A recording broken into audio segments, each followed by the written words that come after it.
Anong pinakamadami? Businessman o politiko? Ano ba to? National o local? National.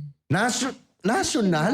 So yung mong sabihin nakahilera sa mga senador. Senator. Naku po. Ilan lang ang senador. Naku po. Ala. Okay. Si senator. Magkano Ay, si ino-offer ni senator? Ano pa lang. Tip pa lang, paldo na. Tip pa lang, paldo na. Tip pa lang, paldo na. Magkano mag-tip si senator? Abot ng 250 to 300. 250 to 300. Yes, Wala pang nangyayari to. Wala pa po. Ganun ang senador, ano? Grabe, no? Napaka, no? Opo. Napaka-generous pala nila, no? Kasi galing sa tax. Oo nga, no? Mga galing sa tax. Mas lalo si ano. Ay, nako. Okay.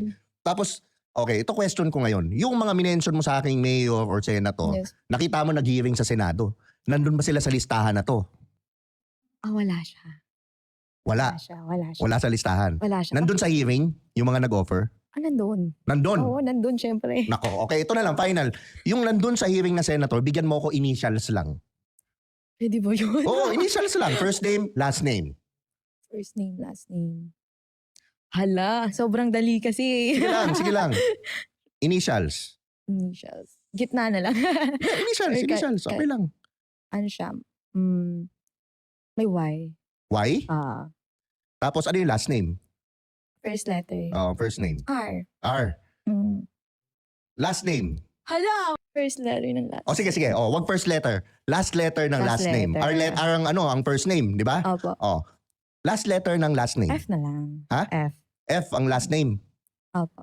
Yun ang last letter, yung elf? Hindi. Second, pangalawa.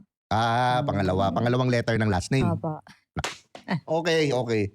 Parang comment nyo nga guys, tingnan natin yung sino. Dahil sino yung mga first letter ng first name R, tapos okay.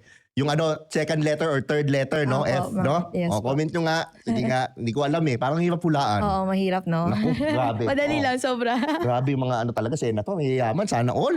Yan.